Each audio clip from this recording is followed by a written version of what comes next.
Good morning. Thank you very much to all the professionals who are with us today in La Laguna. People who have come from up to 15 different countries and who are helping us to analyze, to reflect the situation of tourists globally. In this blog, we will talk about the opportunities that tourism and its value chain offer for the development strategies, alliance, synergies, consortium, and business in general. Welcome to all of you. And now, if you will allow me, we will develop this blog in Spanish, for which we remind you that you have simultaneous translation and that you have received the instruction in your email. And to access it, you only have to follow the instruction and connect your headphones a partir de ahora, si les parece correctamente y siguiendo. So if you don't mind, just following the instructions that we just mentioned before, we will continue in this block in Spanish. So I would like to welcome first our colleague and director of the World Tourism Organization, Jaime Mayaki. Since 2023, he has led the UN's technical cooperation in tourism. In this key role, he oversees the organization's comprehensive technical assistance project worldwide, driving multi-sectoral initiatives that enhance the role of tourism as a pillar of sustainable development and cooperation among member states. Before his current appointment, Mr. Mayaki was Deputy Director of the UNWTO Regionals Department for Africa since January 2016, where he played a key role in leading and driving the tourism sector. And without further ado, he is natural native of Niger and Venezuela, graduate of Montpellier Business School, has experience at the World Bank and the Millennium Challenge account. And without further ado, let's give him the floor. He will give us an introduction about the tourism situation, and then we'll continue with the European bloc. Thank you. Thank you, Alexis. Buenos. Very humbly, and como mencionado, me llamo Jaime Mayaki. So my name is Jaime Mayaki. I am in charge of the UN's technical cooperation in tourism at the UNWTO, and I will start making a brief presentation for those that do not know the UNWTO, and we are the special authorization in the UN for the worldwide tourism development. We are the only agency of the United Nations with a headquarters in Madrid. We have 160 member states, 6 of them are associate members, and one of the characteristics of our agency is that we have the private sector as a partner of the organization. We have over 500 affiliate members that represent companies, universities, associations, business chamber, and that fosters us and gives us a more interesting perspective in order to develop projects worldwide. We support the implementation of know-how. We foster policies worldwide and in specific territories too. And we use tourism as a development tool, economic and inclusive development tool. And we also cover several areas. In the last year, we've been rather focused on the innovation and investment and education areas where we did not develop strong projects, and with the implementation of new policies in the department and of new executive director, Natalia Bayona, we are giving a more interesting focus in that topics. We develop also statistics. I listened the previous speaker talking about the data, which is a very important topic, and the support to the member states in terms of statistics. Tourism statistics is very, very important, as well as the promotion of all those topics by designing, implementing technical projects that my department is carrying out. In order to give you an overall perspective, I think yesterday it was presented maybe in detail, but just I would like to underpin the main results, the conclusions of a barometer that was published in May this year, where we see that the worldwide recovery has been very important during the year 2023 compared to the year 2019. We have recovered some 89% in several regions. We are just about to recover to pre-pandemic levels, and some regions have even surpassed those levels. So we see that in the Middle East, in Africa, and Europe have already surpassed those numbers, and the other regions are on the right path to recover. And that data are also indicators in order to tell us that we are ready to strengthen tourism as an inclusive tool. But another lesson learned is how the destinations might construct some tools to prevent what happened. I mean, during the pandemic, when it happened, there were all type of responses. I mean, national responses and local reactions, individual reactions, and those different responses did not help to prepare several types of answers, proper answers to such a global situation facing such a crisis as like the pandemic. And one of the lessons learned, and we want to find out in the destinations, is from the governance point of view. We would like to foster some response mechanisms when we have to face crises like a pandemic, but also other local and national crises that might happen. The unit that I manage has a main issue, which is to generate impact at national level in those countries where we have, let's say, several experience. I mean, our mission is to develop and implement high-quality projects to strengthen our member states, to support, as I said before, the tourism as a growth engine under the perspective or the sustainability and mitigating poverty.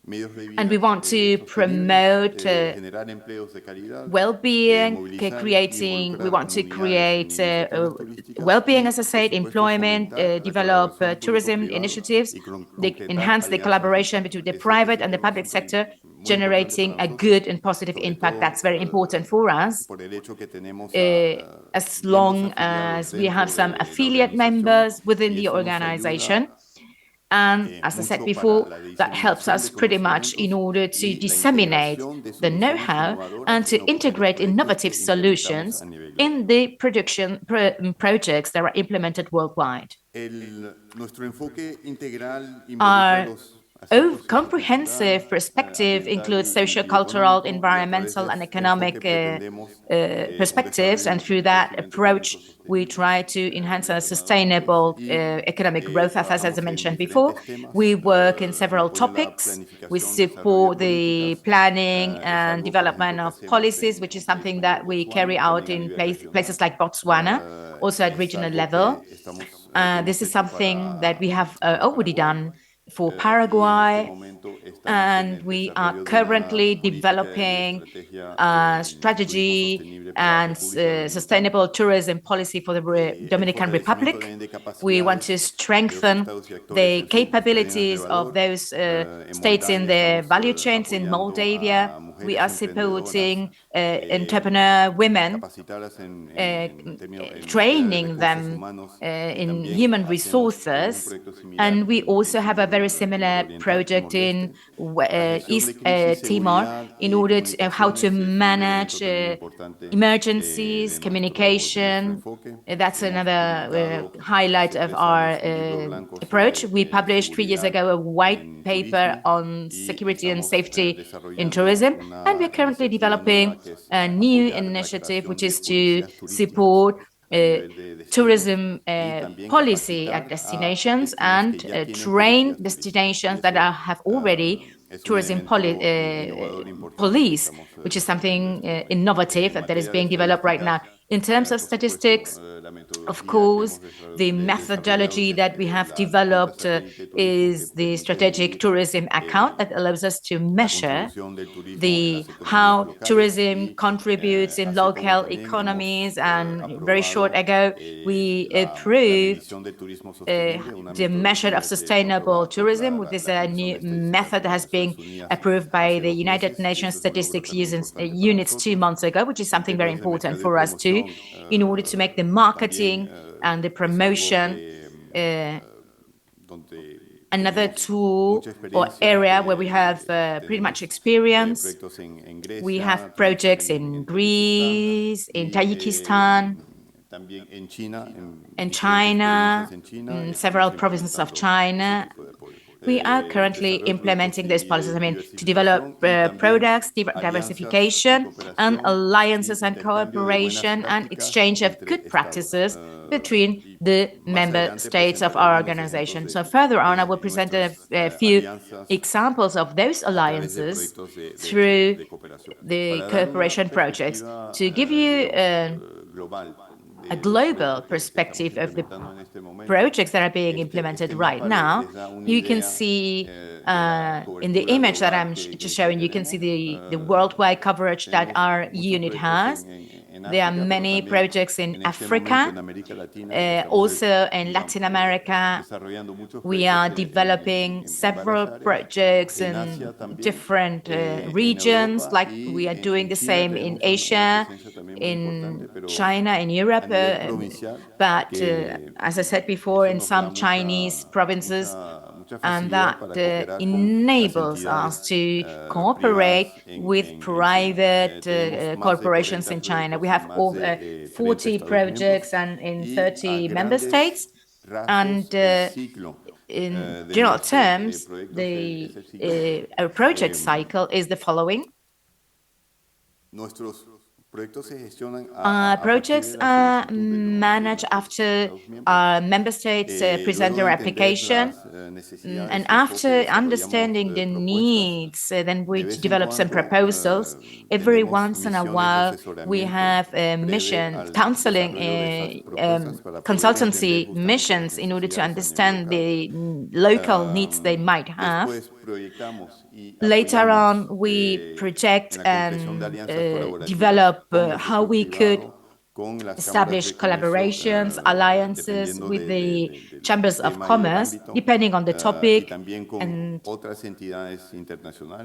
other international organisms, agencies of the United Nations that work at local level, or multilateral banks like the African Development Bank, World Bank, or the Asian Development Bank.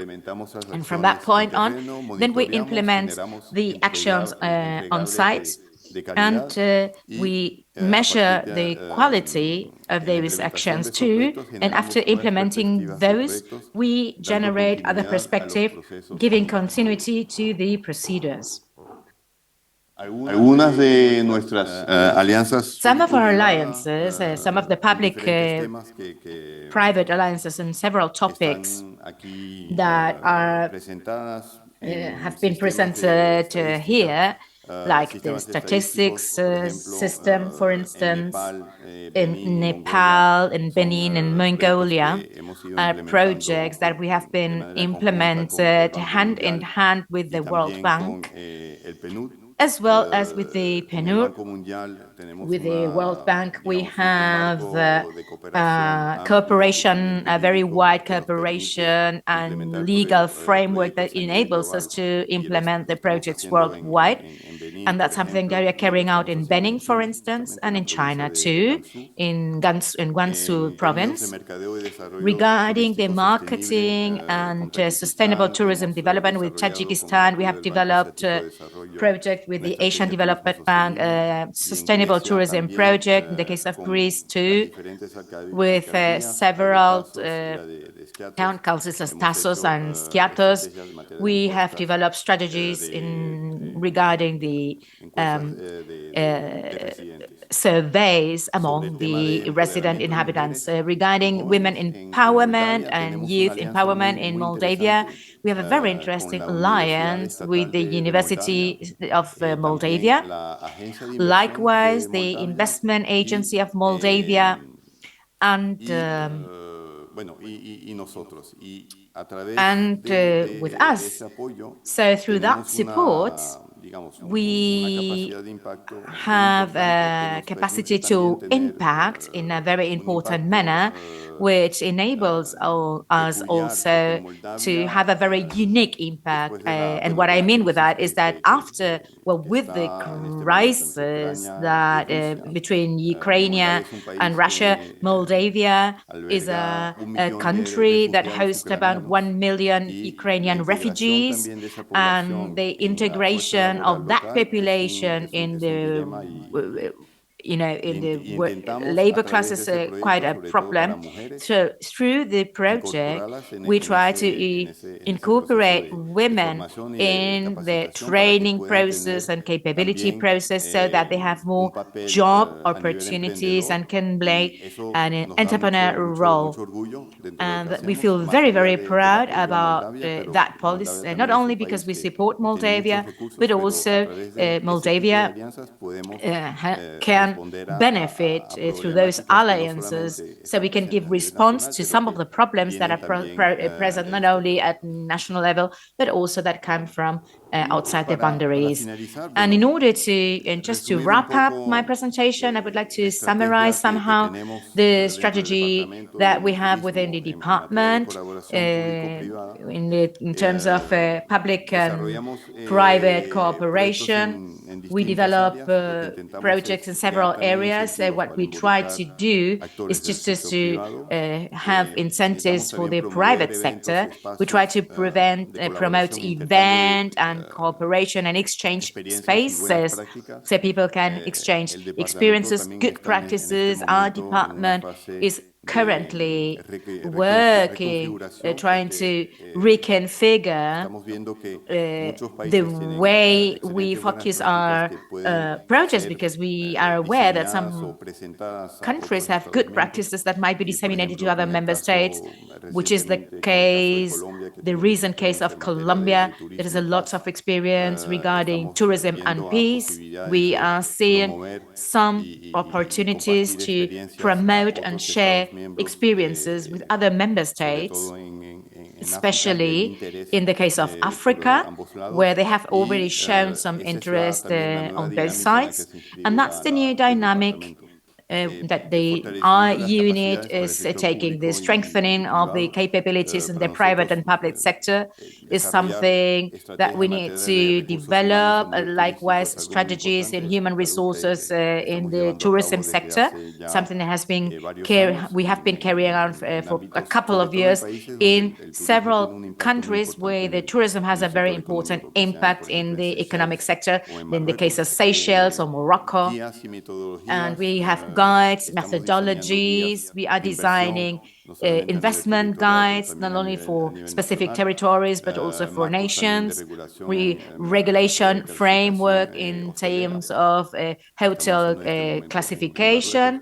That's something that we're implementing in Morocco, innovation and investment. We have launched 2 years ago some challenges in innovation. At present time, we have one regarding women in the technology field in the Middle West, and another one in Colombia in the community tourism, together with the CAF, which is the Latin American Development Bank. So that type of alliances are very important for us and define our strategy as an organization and as a unit too. And I think that with that, I can finish my presentation. Thank you so much. Thank you, Jaime. To continue, we will just see two short videos. The first one is the World Bank. It was sent by us to Louise Twinning-Ward. She's a special senior private sector specialist, markets, technology, global unit, finance, competitiveness and innovation, World Bank Group. And then we will see video of Jose Barea, head of the Multilateral Department, Economic and Commercial Office, Embassy of Spain in Manila. So we can see opportunity to foster synergies, alliances, to collaborate between the private and public sector, and that we can take advantage of in order to have a B2B and close some of the agreements. Thank you. Hello, my name is Louise Twining-Ward and I lead the global tourism team at the World Bank. I'm very pleased to be presenting virtually to you today to tell you a little bit about what the World Bank does in tourism, what the latest things that are topical, and also how to apply for work and consultancies with the World Bank and through World Bank projects. So the global tourism team at the World Bank sits in the private sector unit of the bank.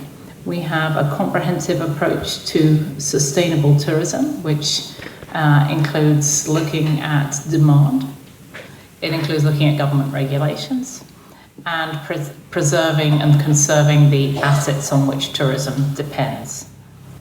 There's two main areas of work. One is development of new knowledge for tourism, and that might be around data. It could be around the analysis of new trends in climate, GHG emissions. It's also important that we look at trends for backward linkages in tourism, for the role of women and inclusion in the tourism value chain. The other area of work is in tourism operations. That's when we lend money to governments to achieve specific objectives that they might have, whether that's to diversify the tourism industry, create new jobs, or attract new market segments. So we have about 63 projects currently, really all over the world, Latin America, Africa, East and West, South Asia, Middle East, and also in ECA in Eastern Europe. So I have rather a lot of projects. I thought I'd give you an example of one and then talk about the opportunities. So, for instance, we have a project called the Cabo Verde Resilient Tourism and Blue Economy Development Project, which is about diversifying tourism from the islands of Sal and Boa Vista to some of the other islands and developing new segments like hiking, yachting, and other things. And this requires a number of different interventions, including the development of hiking trails, that's an infrastructure investment and a planning investment, development of new marketing and improved statistics.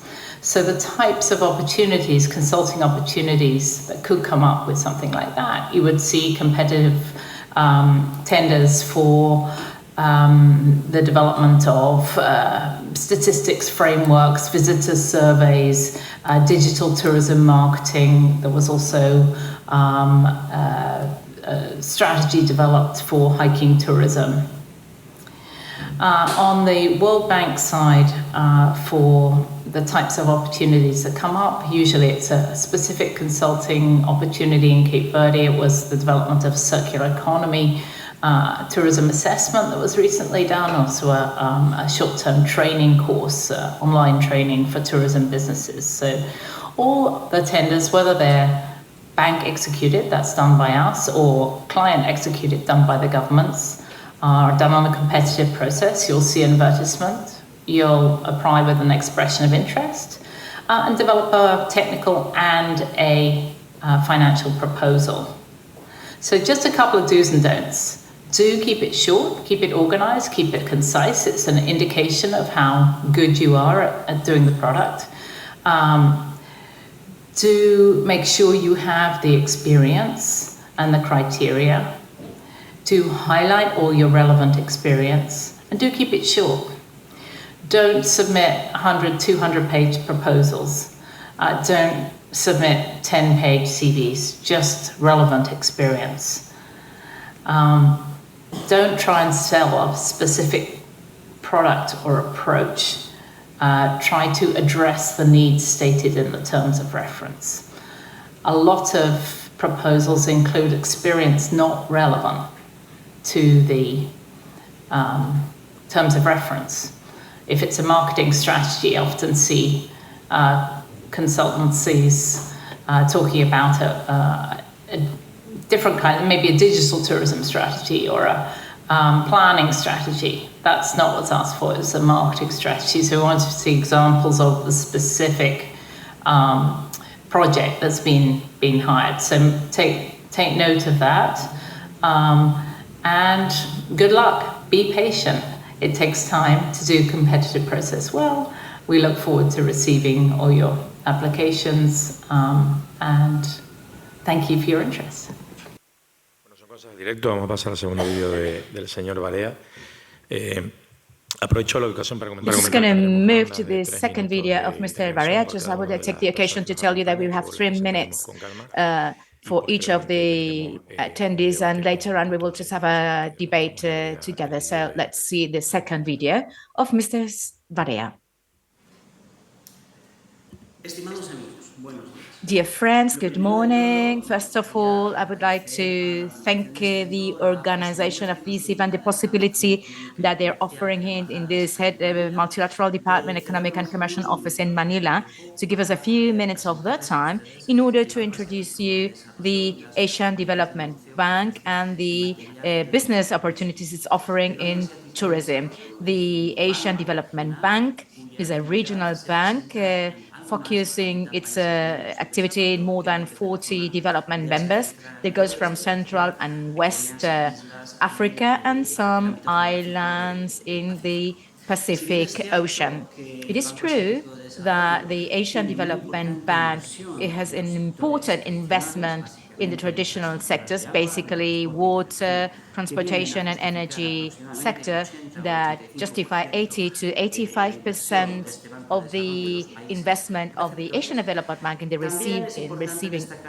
recipient countries. We would like to highlight that with the current post-pandemic time we are facing, there's a higher demand of the member states in terms of tourism.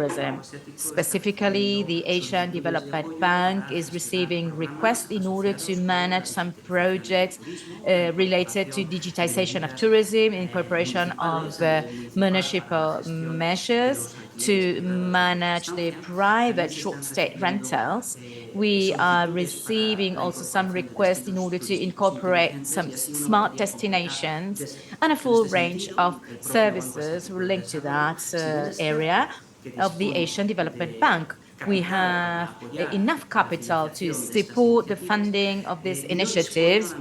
We currently do not have enough experts with which the bank can work with. So any projects of the Asian Development Bank, it might be a loan or a donation, requires some feasibility and pre-feasibility studies, which means that the Asian Development Bank has 2 main strands of work in the tourism sector. On the one hand, we have the business opportunities that exist in the tourism sector to work with companies or with individual consultants, but also that support that the Asian Development Bank needs in this feasibility and pre-feasibility studies. As I said before, it's an opportunity that in the post-pandemic time might be very interesting. I encourage all of you not to hesitate to ask us in this Economic and Commercial Office to see how to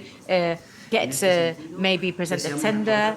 We want to remind you that we have a wealth of information and how to generate that profile, which is binding in order to be hired by the Asian Development Bank, by the consulting management system, with several strategies to position in a more attractive manner before the heads of those projects. In the same manner, we also have a wealth of information published by the Asian Development Bank with those opportunities, the consulting service recruitment notice, which is a part of the hiring platform of the consultancy.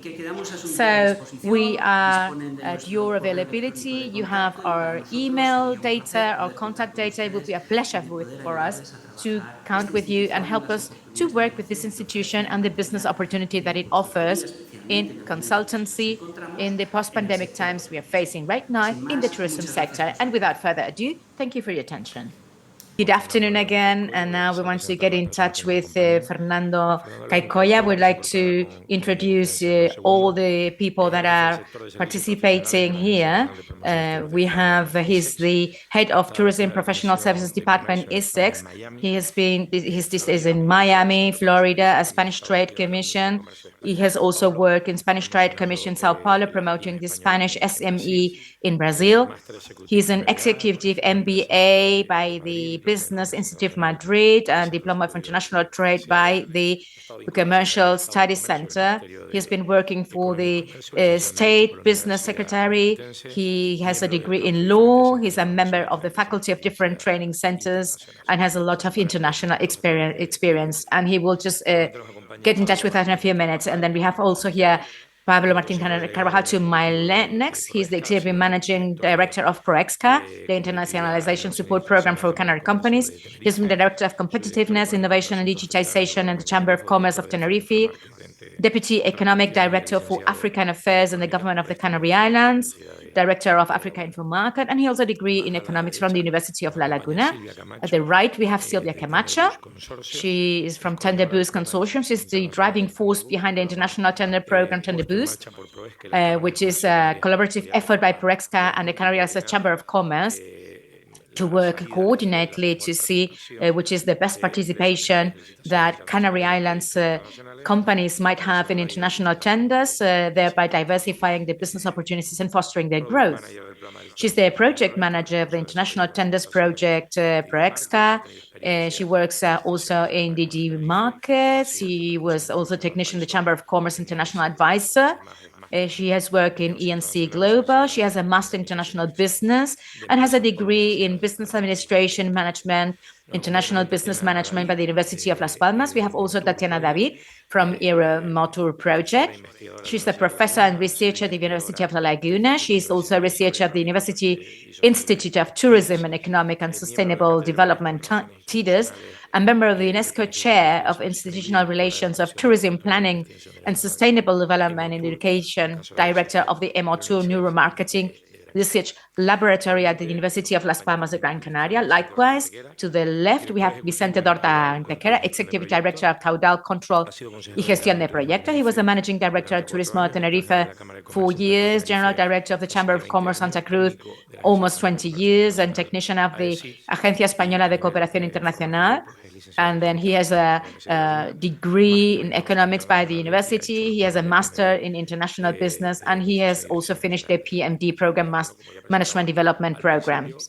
And I introduce Jaime Mayaki, the Director of Technical Cooperation of the UN Tourism, that is going to join us in this debate. So let's introduce the topics that we want to tackle. In the meantime, let's formulate the first questions that we will have. I mean, we thought that Fernando León would be just the first person to talk, but after we solve the technical problems, he will just be the last one. So Pablo Martín Calvaraz will start, then Silvia Camacho, then Tatiana David, Vicente Dorta, and then Jaime and Fernando León Caicoya. So if you don't mind, we will just get started with the first block of questions that we have prepared, which is quite simple.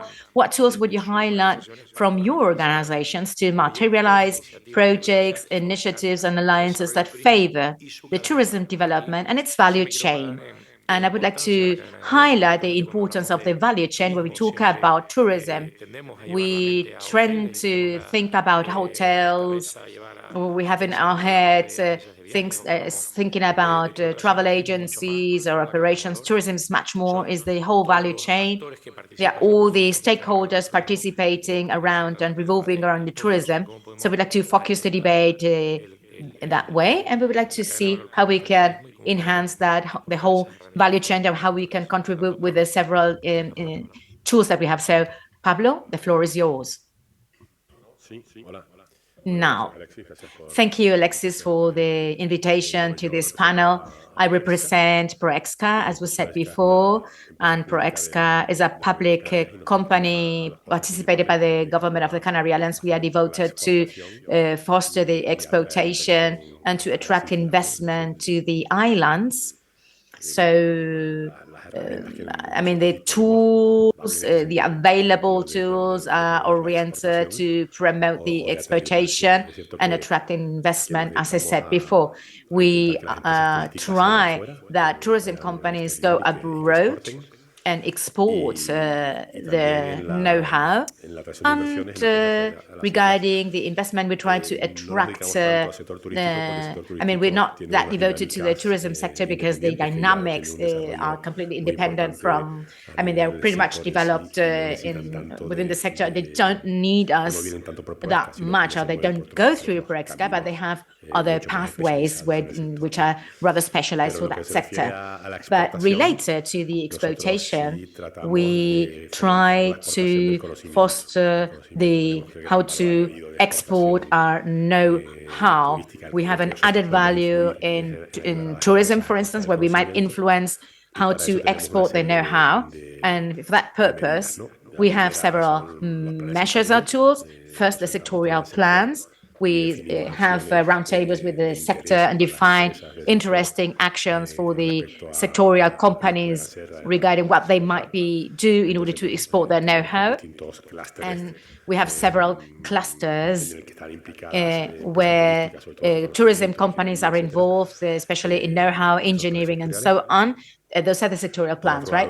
And then on the other hand, we have defined commercial missions, forums, seminars, and that type of actions, right? So, and then, just to be more specific, and I think that the big investment was the technical assistance that PROEXCA wanted to do, which are small agreements or contracts that we subscribe with foreign governments, whereby we ask them which are their needs in technical assistance and in specific topics, not only in tourism, but also in many other factors. So we fund a regional company to subscribe that contract. That might be the urban planning of a maritime area in Agadir, or to how to develop a tourism marketing plan in Guatemala, or how to work in tourism sustainability in Colombia, and so on. Which is small fundings, which is talking about 15,000 euro.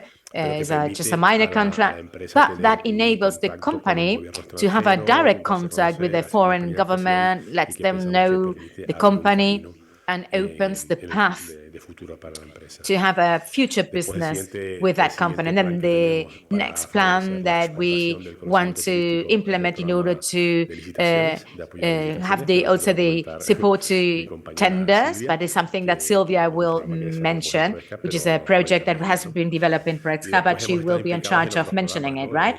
And then other programs like support to the exploitation companies, people that have tourism know-how that really demand these programs.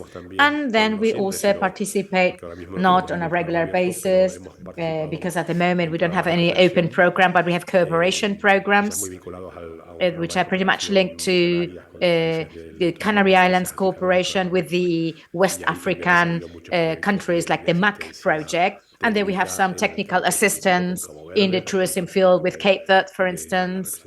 We have the representative of the World Bank. She was talking about projects in Boa Vista and Sal. And we have done some technical assistance in that country, but also in Senegal, in Mauritania, in Morocco, through those cooperation projects. So those are the main lines that PROEXCA has in order to export the tourism know-how. Thank you for the invitation. I will just fill the information that Pablo mentioned before, because the Tender Boost program is an initiative of PROEXCA together with the Chambers of Commerce of the Canary Islands. Therefore, we have an alliance. We are an alliance, and we pretty much understand which are the challenges, but also the benefits of working in alliances. In this case, we want to put into value that these institutions have reached an agreement to jointly support the Canary Islands companies to access to the international tenders or competitive processes in order to strengthen the joint competitiveness of private companies and public companies and clusters. The tools that we have from our program to support the companies in order to access to these opportunities. One of them, it will be just identifying the international opportunities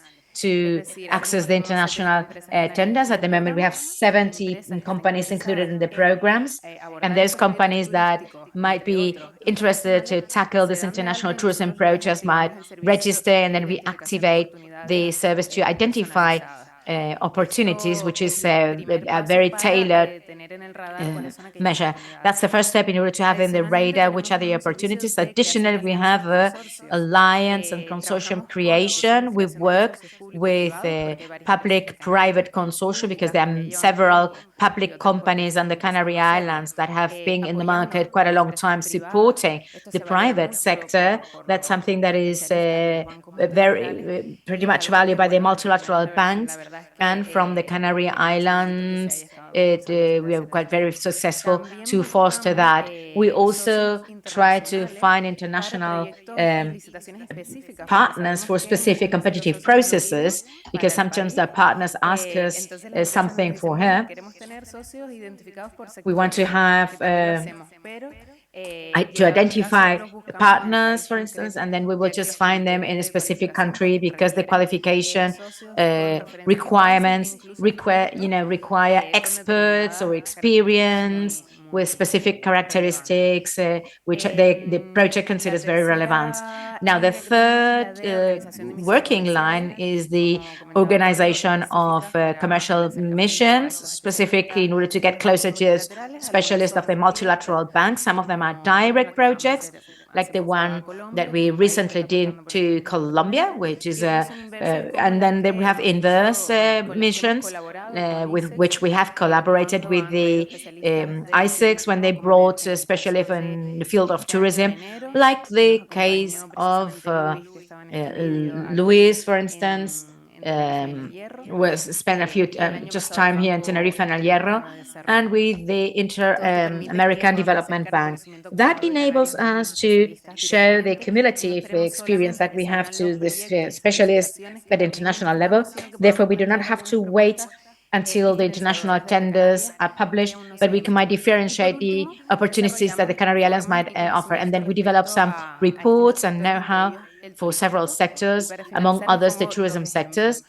I wanted to give you a few examples. This year in April, we organized a webinar to present the tourism projects funded by the multilateral organizations. We have detected many projects, specifically 47 future tenders that we have sent to our companies that will enable them to identify the partners that they will need, understanding with the lack of information that we have in the previous stages related to the tender, just to offer them the maximum possibilities of success. That's our intention.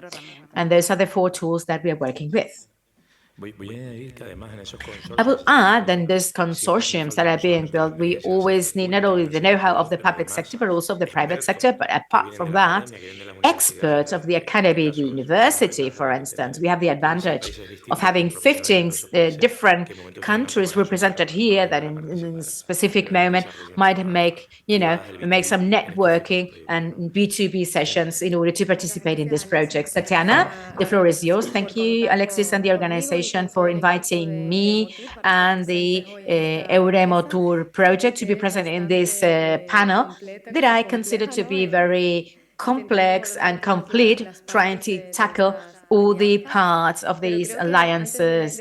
But before I get started and answer the questions that Alexis formulated at the very beginning, I would like to contextualize who we are, and so that people understand the reason why we are participating here today. The EUROEMOTUR laboratory is a research in neuromarketing that is within the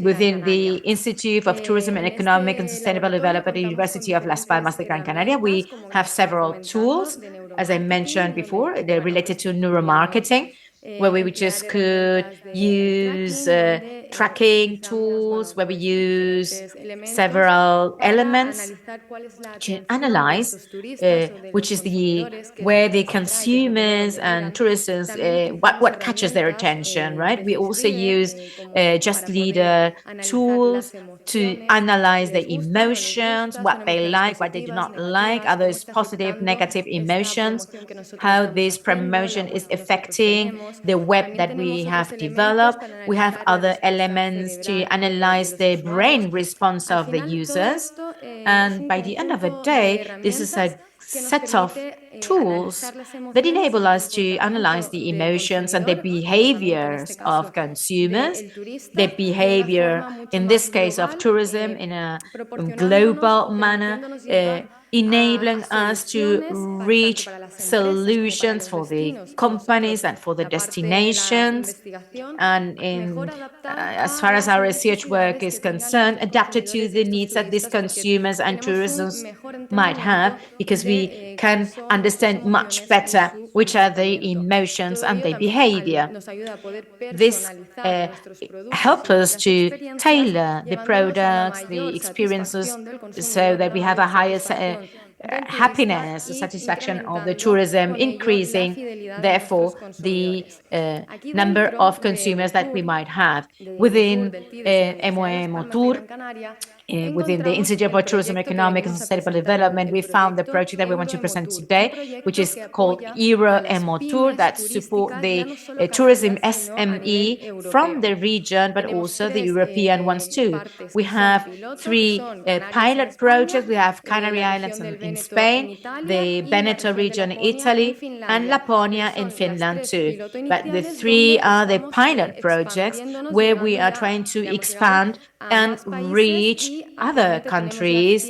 We currently have 100 European SME that are applying all these tools. And why do we develop these tools and not other? This has to do with the background that we have, where we're devoted to, I mean, in the research of the consumer behavior, their emotions, but always, and as we did before, through some questionnaires and other tools that did enable us to get into the consumer's head, to see what was happening in there and what were those things that it didn't dare to express and that I wanted to know into depth. And that's the reason why we consider that it was necessary to take that step forward and try all these neuromarketing tools so that we could reach that biggest percentage of things that are not being said and that remain in the head of the consumers. For instance, when we constituted our company, we launch a web, as everybody has, and we want to know what people pay attention to, which are the emotions that it might generate, the images, is it working, is it not working, and that helps us that we decide later on to use, making some announcement to place the logo here or there, what is working, what is not working, and all the things that we do not know and that people are not directly telling us, but through all the things that we didn't know so far and that we discovered through these neuromarketing tools. And that's the way that we launched this project to connect the research centers, the companies, and the technological suppliers project. We will just continue later on and analyzing it into depth. Okay, good morning, everyone. Can you hear me? Okay, thank you, Alexis, for the invitation to this roundtable. I will keep it very, very short. I represent a company that is called Grupo Arquimia. It's a national company. It's a technological company that is present in several sectors, in spaces, defense, technologies, and so on. And about 5 years ago, it created 2 companies here in the Canary Islands.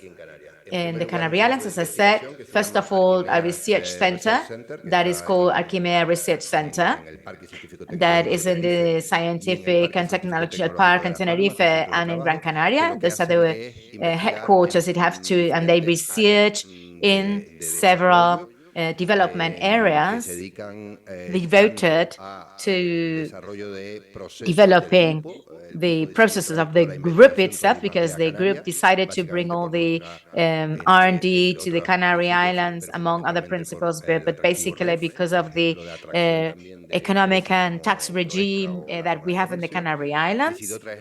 And they decided to bring over here the 2 research centers to the Canary Islands, developing R&D projects in several areas, some of them related to the tourism sectors, related to sustainability, water management, and so on. And then they moved also the headquarters of another company that was based in Madrid, and they moved it over to the Canary Islands, that is called Kaudal, and they fund research projects in the private sector. We find research projects. I mean, the headquarters is here, although we work nationwide. We have 55 people that identify R&D national projects, try to find the certification, and on the other hand, try to find investors that want to invest in those projects with an exchange of an economic benefit, of course, which will be just a tax savings, right? Within the projects, we have funded about 100 projects on a yearly basis at national level. We are leading the R&D sector in Spain, which is quite interesting in Spain, where we used to be in the last places in R&D expenditure.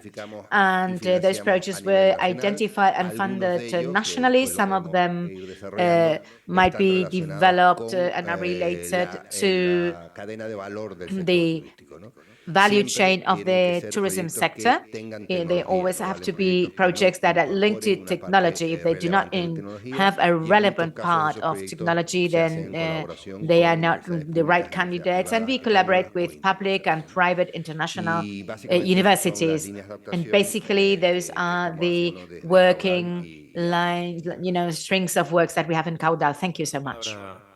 Okay, now Fernando, the floor is yours, and I would like to, what Vicente said during the debate is very interesting. I mean, at the moment we are here in the academia, the teachers and professors are research, they have to research that we are in the right place. So we have RDI projects that might access to such a powerful tool that Kaudal is fostering and that might be funded. So I really encourage you to try to talk to him during the coffee break. Fernando, I think that the connection is right, so we listen to you. Parece que la pantalla principal está teniendo un pequeño fallo y el sonido también. It seems that we have a problem. It's not that we do not want to listen to Fernando, but something has to be solved. And let me tell you that we are seeing Fernando and we want to solve the program that we have with the technical part so that we can listen to him. A ver, no, we cannot hear you. Fernando, we really apologize because I know that you're listening to me. I see it in production, so we will get back to you, and we might have to probably solve it, and let's see if we can, use the remaining questions just in order to be strict with the timing. So the next thing that I want to tackle, which has been the experience of the organization, developing these alliances and synergies that are being applied to the tourism sector and to the value chain, and which are those success cases that we might present. So, Pablo, if you don't mind, we'll start with you. In this success, in this case, Silvia will mention the most important success stories, because that's the STAR program, the alliances, the consortiums, everything is done in terms of internationalization through the Tender Boost project. So basically is what Silvia will mention later on. However, I would like to highlight that the potential that we have in those alliances through our projects is the technical assistance with the other countries. For instance, projects that we have developed so far, the feasibility study to reconvert the cultural heritage of Boa Vista in Cape Verde, the tourism memorial in Agadir, Morocco, the feasibility project of the promenade in Agadir, Morocco, analysis of the tourism heritage in Santiago Norte in Colombia, another one. I mean, all the studies that we have developed during the last years have been a great opportunity to work hand in hand with the public sector in those countries, that we have an opportunity that maybe we have not used as we could have, but there's a potential, and we hope that we might have a great opportunity to the companies that have developed the projects. And then regarding the alliances, I think that Silvia should talk about that because she's the one that is leading it. I think that Fernando might answer the first of the questions that we asked before, and then we'll link it with the second of the questions. We continue with Silvia. So Fernando, let's try it a third time.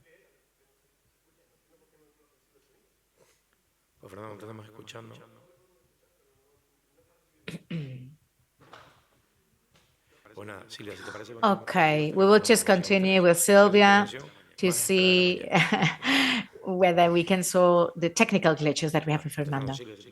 Okay, Silvia, then continue so we don't lose time. Thank you.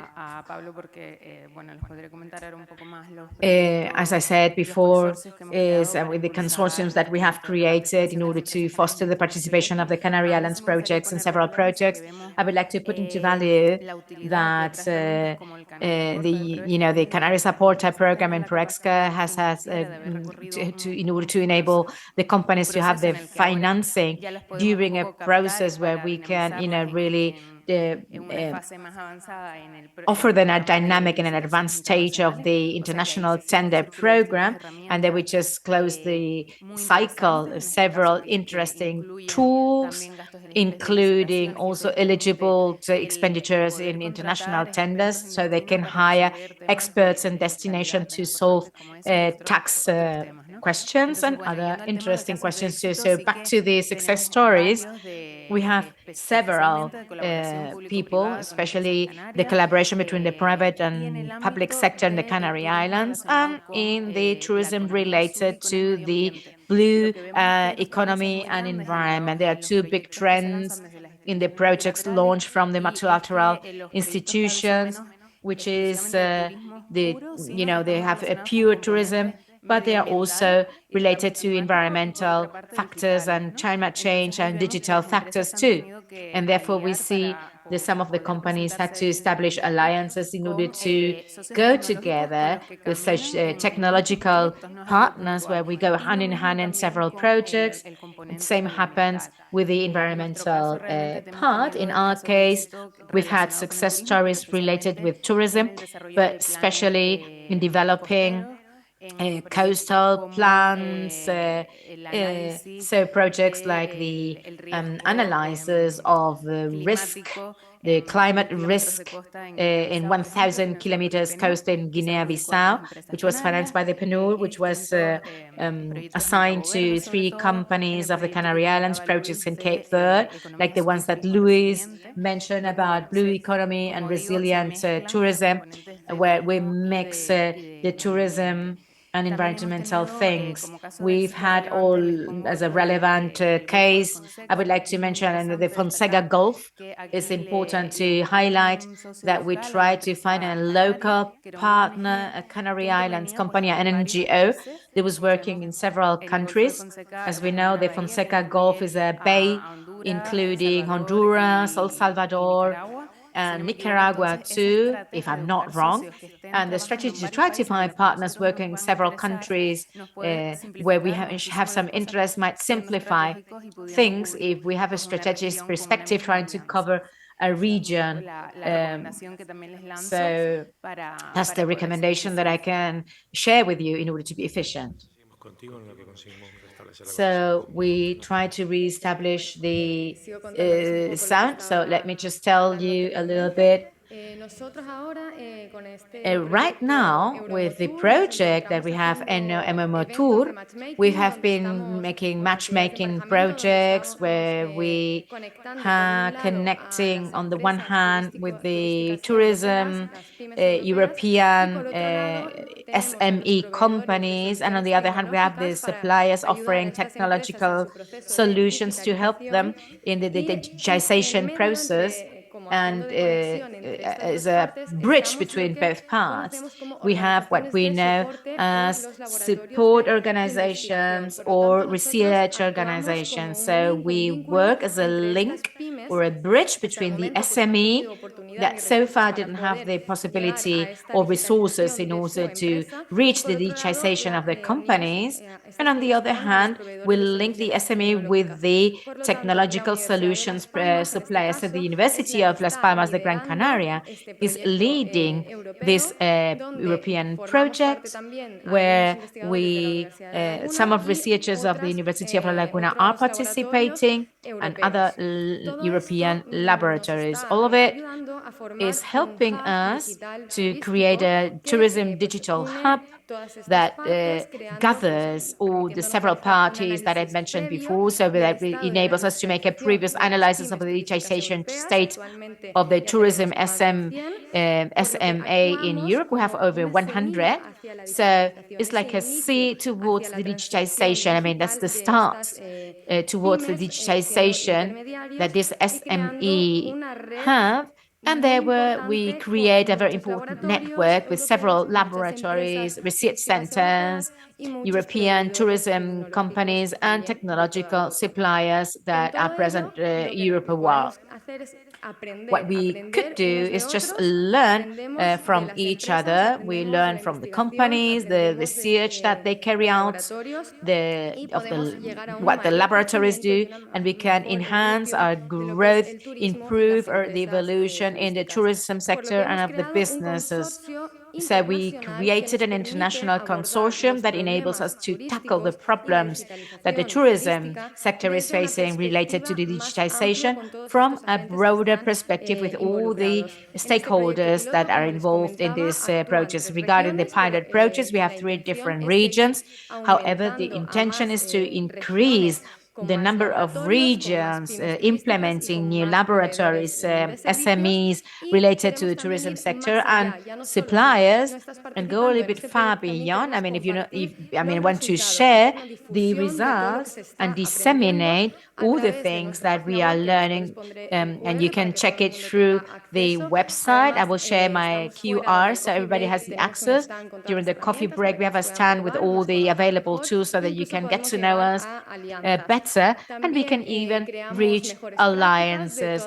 We show also the best practices of all success stories which are published in our website so that everybody can check them, learn about them, and improve it. We organize workshops, seminars, publications, and all of it will be published so that any tourism SMA might participate in this improvement towards digitization, and we can create these key alliances at the European level and international alliances in research and other technological suppliers.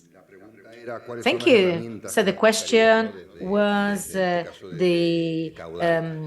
which are the tools that you would highlight from your organizations, right? I mean, in the case of Kaudal, we foster research projects. Last year, we funded 100 projects nationwide. In the case of the Canary Islands, we have 10. And the most important part is to have good projects because the investors are always, paying attention to that. They need to fulfill some requirements. They should have a minimum expenditure, 150,000 euros. They need to be certified by an external company to say whether it is ID. It has to be done along the laptop. Has to be they have to implement the expenditure within 1 year. But we're very active and trying to find research projects, and some of them have been developed in the tourism sector. Apart from that, we have 2 research centers here in the Canary Islands that enable the Canary Islands companies to reach agreements to make some joint projects. In that case, we have a success story. For instance, we have invented a spin-off of the research center of Archimea that is called Bolinga, that has a new 3D technology that is being applied for the film sector, but might be also applied for the tourism sector. Other collaborations that have been developed from the research center is a project regarding the whale watching with the company in order not to affect those mammals, sea mammals, applying that technology. We are also developing a project with drones with specific cameras that distinguish, sea waste or people that have drawn, something that has been developed with the research center. And regarding Kaudal, the projects that we have reached to fund, they are of all the tourism value chain.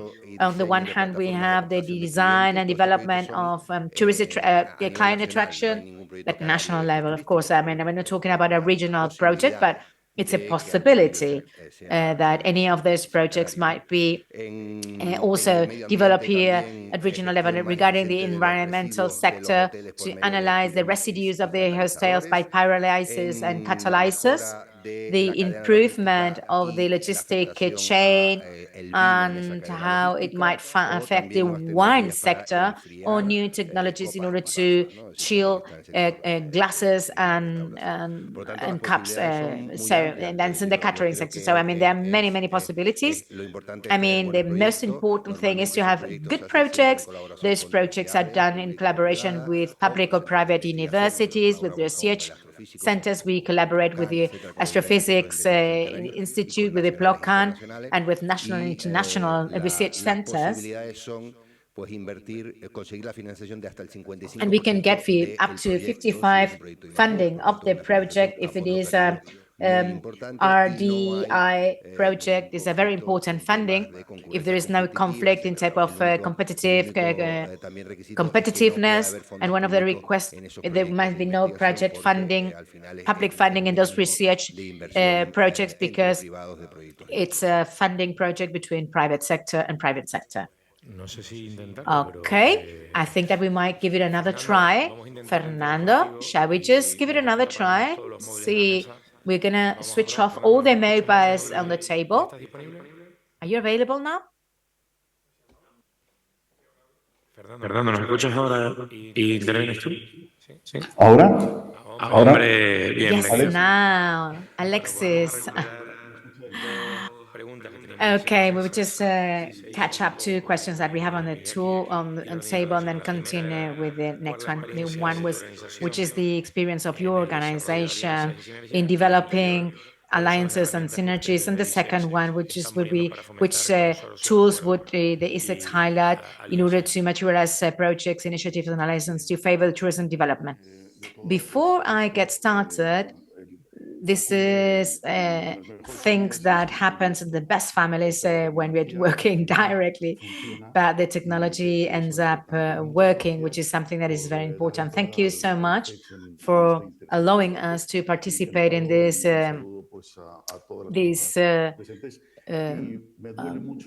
it's terrible not to be there with you, which is part of my land. I mean, I feel really close to it, but I mean, I come from the Canary Islands, so I would like to mention that what does the ICEX as the business secretariat? We're part of the secretariat, involved in tourism. I mean, it's a very productive sector, the first magnitude sector.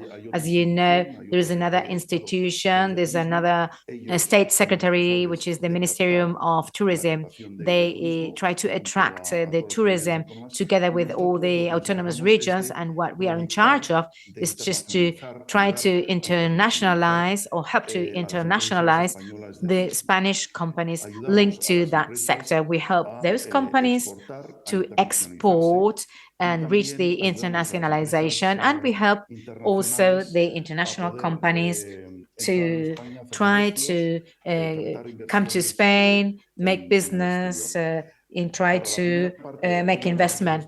For the first part of the support that we offer on the Spanish companies in the tourism sector, we have several tools that that are available for them. I am not going to analyze them in detail. I'm just going to refer to our web portal, ICEX.com, in the case that you want to analyze in depth the things that I'm going to mention. But basically, we cover all the internationalization steps of a Spanish company. I mean, from the initial steps, when they have not started their internationalization, they don't know exactly where to get started. We have some programs that might help them in that process. We have also training programs. We have specific support programs, structuring internationalization projects. We have also international business plans too. And then we also help in, investments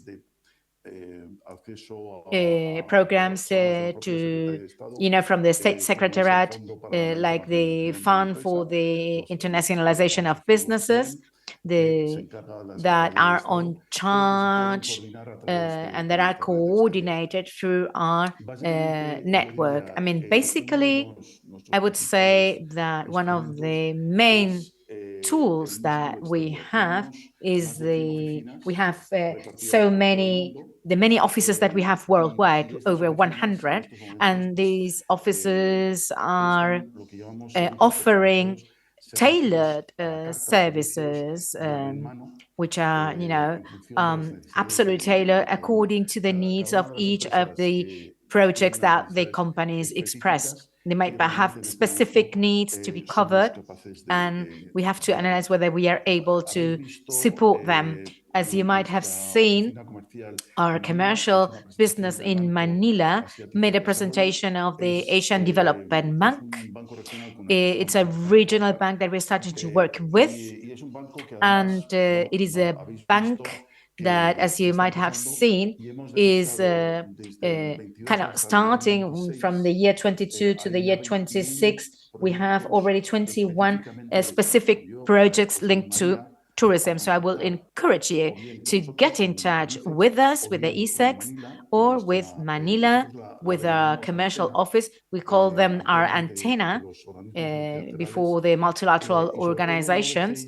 And please try to catch this opportunity, because that I really like something that might be very evident, that looks like, but is the power of money, right?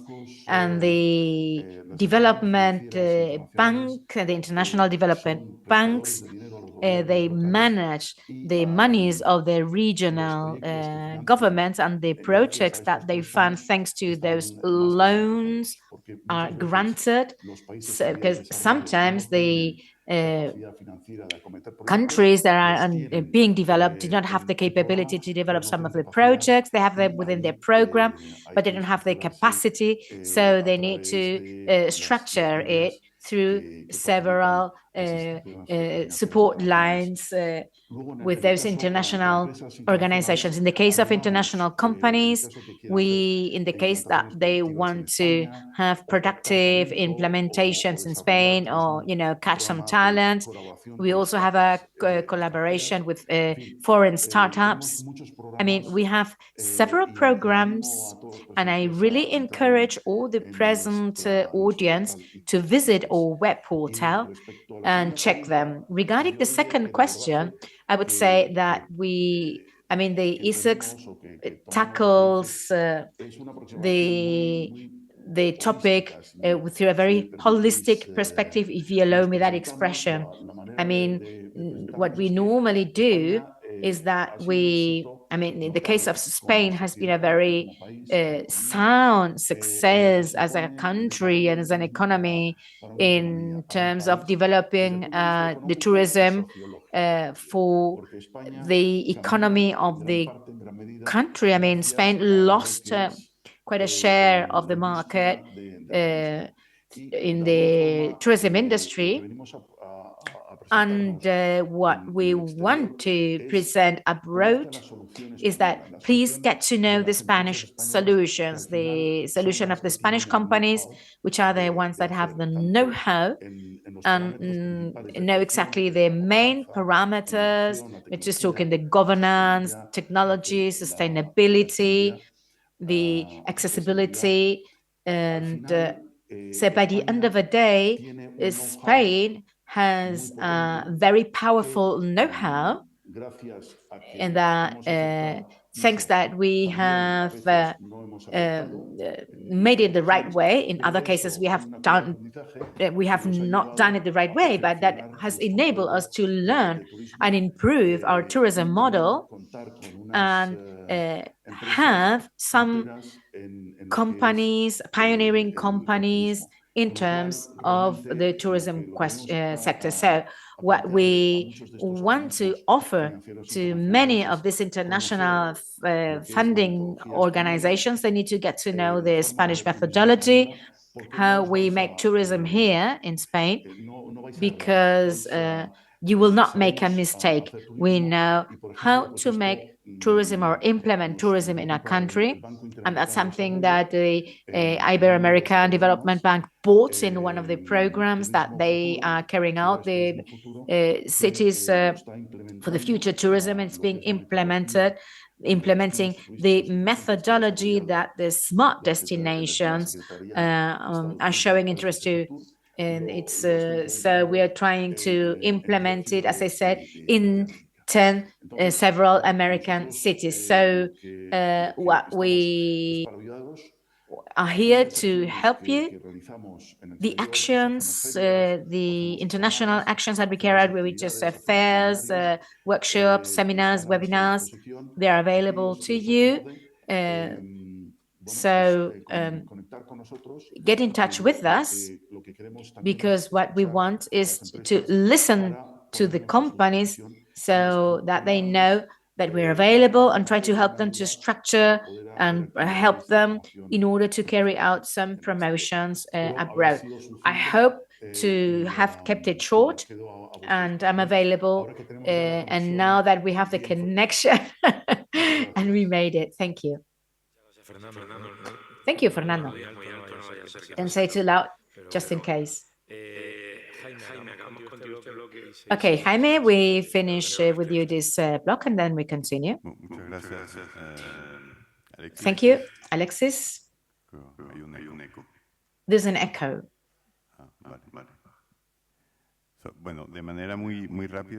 Okay, so very briefly, just to contribute to the first question that has been asked, one of the tools that we launched last month is STAR, is I mean, it's just to measure and evaluate and support the destinations, and that tool was launched by our Rural Tourism Development Office in Riyadh and tries to support the local and national authorities to self-evaluate and measure the tourism development and make some tailored recommendations. And that is a free tool available online. We're trying to disseminate, integrate in the projects that we have, and enables us to make comparative evaluations between several destinations and access to the know-how of the destinations in our network. And we gather information that enables the local governments and the national governments to improve their strategies when they need to work in rural areas and implement the tourism. And I also mentioned the methodology in the satellite account that we have in tourism, which is an initiative by Tourism, and that we have implemented globally in several member states. That enables us to measure how the tourism contributes in their economies, to support them in the interinstitutional coordination between statistical institutes, central banks, immigration officers, and the tourism ministries. And that coordination and data gathering enables us to create a satellite tourism account, which is something very important. I mean, if we cannot measure, it's very difficult to plan. And then we have a network that we call Best Tourism Villages, which is a very important tool too, where we can see the best tourism villages, if we want to translate it that way. And this is the second edition. And we try to acknowledge those villages that are implementing good, sustainable tourism practices, enables us to disseminate the know-how between those villages, but the training and capability so that they might become tourism destinations that are more sustainable than what they are right now. And that one of that network that I just mentioned is one of the most powerful ones within the enotourism that we carried out for about 3 years. And the last tool that I wanted to mention is one that has been developed with the Japanese cooperation agency, JICA, is indicators project that enables you to measure the impact of the projects in the SDGs.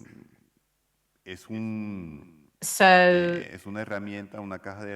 it's a kind of a tool set that might be integrated from the very beginning in evaluation and monitoring metrics that we have, and with adaptable indicators enables us to explore the link between the tourism and each one of the 17 SDGs and the selected goals. And that tool set is also available, and we consider it very important in our projects. Just to give you an answer regarding the second question about experiences in alliances and synergies applied to the tourism sector through the Department of Affiliate Members. We have presented a very interesting report with Netflix regarding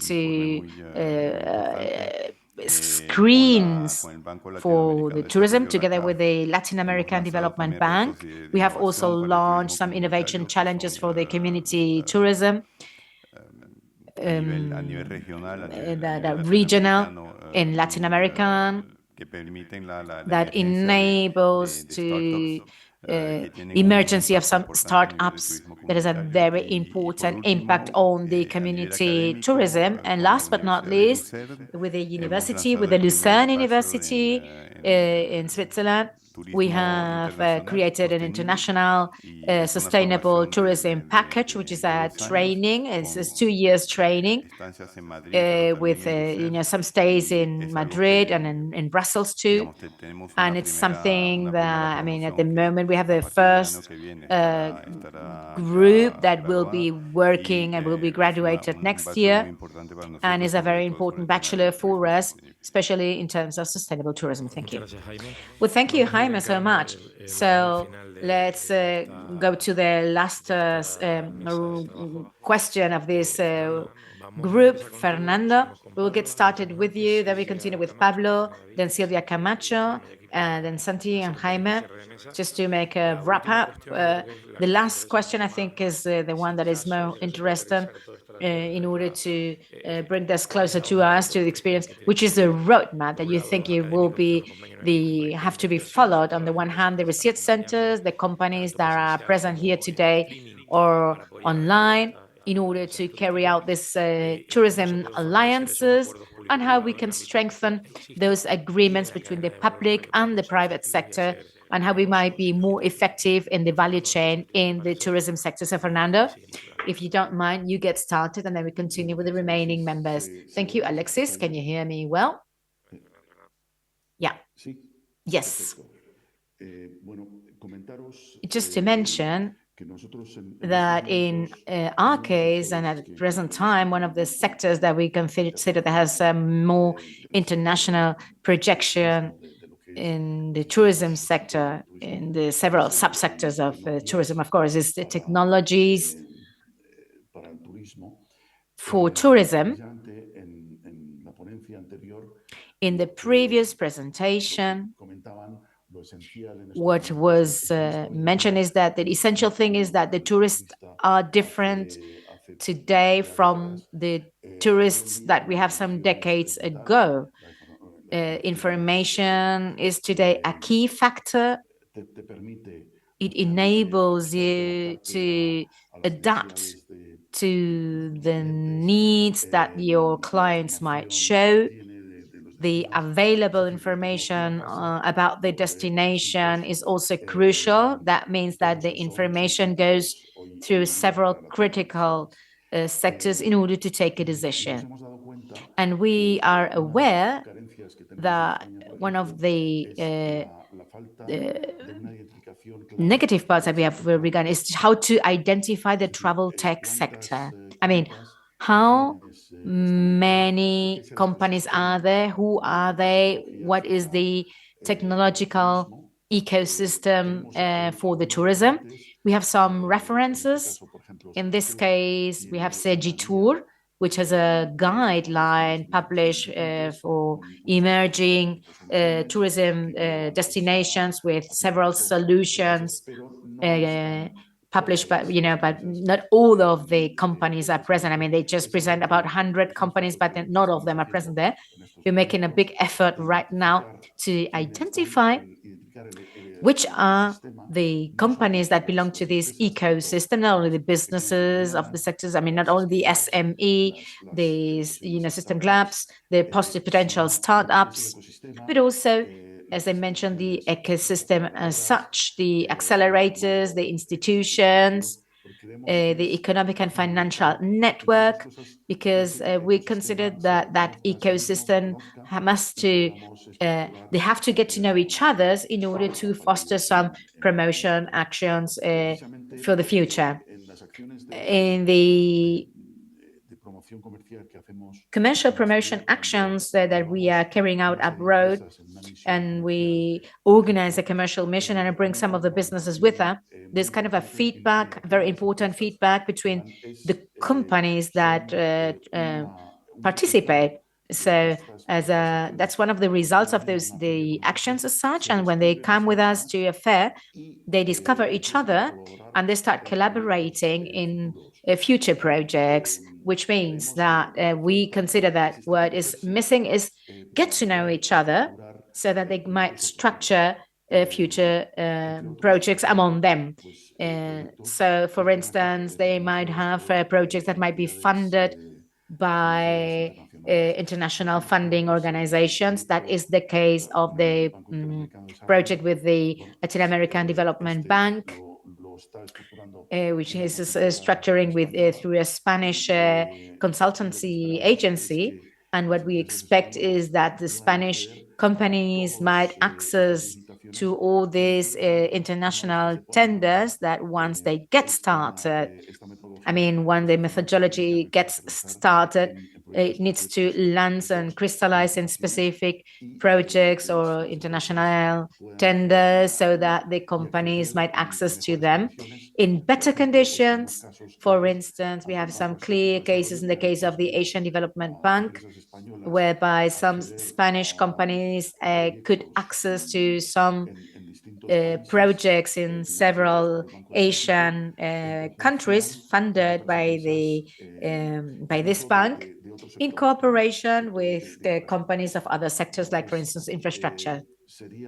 So we have to combine both of the elements so that the Spanish companies might land and participate in international tenders.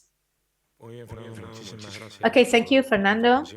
Thank you for your participation. Pablo, Martín, you have the floor, and then we just close the block. Regarding the roadmap from the perspective of PROEXCA, what we do, we have several challenges, and we want to involve the businesses as one of the most important items in the roadmap, and we define it in our strategy together with the businesses. We sit down with the clusters, develop the sectorial plans, and that we can improve pretty much if we get in touch with the businesses to give a response to their demands. And that's something that has to be explored in depth. Another item to be explored in depth is the projects that we have developed in many of the countries. We need to strengthen them. Sometimes we make the technical assistance, and then we don't make a follow-up, and we might improve that. We have a capability in order to strengthen that cooperation because we're a privileged partner. And that's an effort, the traveling over there, the technicians, institutions, and so on. But I think that we have the capability to do so. And we have another opportunity as islands. There are many tourism islands all over the world. And the Canary Islands were pioneers in the tourism and islands compared to other islands of the world. And that we might have another activity, potential activity. I would like that PROEXCA would just participate in multilateral projects in public-private partnership because we are a public company, and that's one of the, at the moment is one of the projects that I would like to participate in the sector. In the terms of the international tenders is something that Silvia might explain. In the case of attractive investment, as I said, the tourism investment do not go through PROEXCA, through other ways, but we have an opportunity in the technological tourism companies. We have some tax advantages that are very, very interesting. The best taxation in Europe with a 4% in corporate tax for technological companies. We are getting to know many success stories, but not of the tourism technological innovation companies. So we have an opportunity there to create an ecosystem and innovation. And you know a lot about that, Alexis, and I think that we have another opportunity to develop towards the future. Thank you so much. Silvia, the floor is yours. Just to wrap up, I want to keep it short, but this topic is very interesting. It's just to involve the public companies in creating the consortiums together with the private sector. It was something proposed in this international tender program, which is just 2 years old. And there are some public companies collaborating with the private sector in this consortium. Give me a few examples, like Gesplan. They have a very big compromise, and we feel very thankful because they have an international department that participates with regional companies in international projects.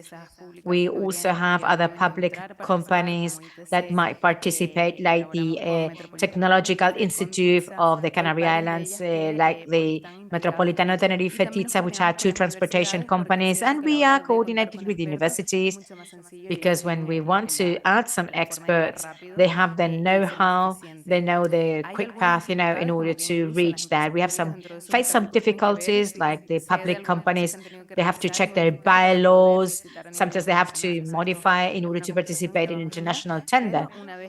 But once we have sorted out those problems, and some companies that might be really helpful in sectors like the tourism in order to support the company, we want to create the spaces that we did create with some of the public and private companies, like the case of Plan, making specific working sessions related to tourism, which really had very good results. And that would be just the next step to be taken if you want to.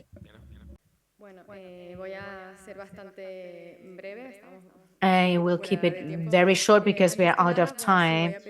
I would like to ask you to publish the QR so that all those that are interested in getting to know us much better, or just surf a little bit through this laboratory. We are here on the Canary Islands, and we have presence Europe-wide. You have the QR of the laboratory and the QR of the project, so that you can get to know us in depth. I would like to remind you that we have a stand next to the coffee break, so that you can try all the available tools and get to know how we work, and get to know the roadmap. What we do is a diagnosis of each of the businesses, how far the tourism businesses are, if they have the proper digitization. Then we apply the neuromarketing tool to have an analysis in depth and assess the emotional response and how the tourists and the consumers respond.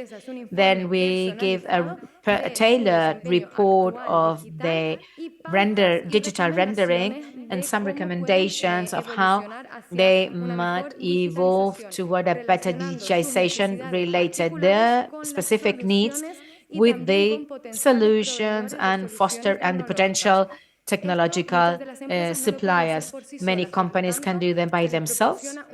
Therefore, we give them an initial fund so they can invest in the digitization process. But those that didn't have that initial funding might benefit of many of the tools that we have in the projects and the laboratory, which are training courses, webinars, matchmaking events, information. So we create an interconnection network where people might exchange their know-how in several types of businesses and laboratories. Therefore, I invite you that if you want to participate, ask us, because we were more than pleased to see how you can be part of that European Digital Hub. Thank you.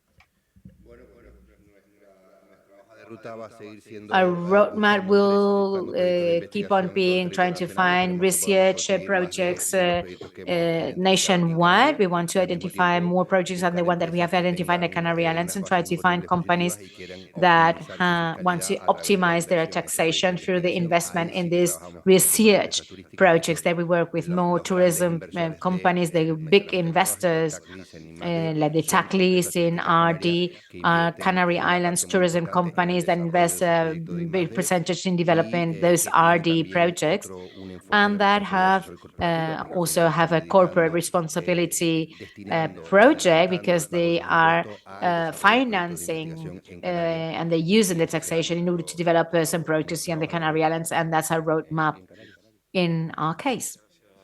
Thank you, Vicente, for keeping it that short. And just to wrap up the session, Jaime Mayaki will just close, and then we will just give the conclusion. Thank you, Alexis. And to keep it short, the roadmap that we should have to consider in the case of EU and tourism, is to establish a shared vision with the 2030 Agenda 2030. That's one of the main elements that I mentioned before. I talked about that toolkit to have a positive impact and implement the SDGs. In our case, is one of the key factors. The factor of developing a favorable regulatory framework that work in the tourism sector to create incentives. We are, for about 2 years, we have been publishing tourism guides, tourism investment guides at national level. That will enable the businesses to see at least a macroeconomic perspective of the country, the available incentives, and a list with projects where those countries might need some help. So we have started with some Latin American countries, and now we are developing some projects in Africa, in the Middle West, and in Europe. The last project was implemented in Albania.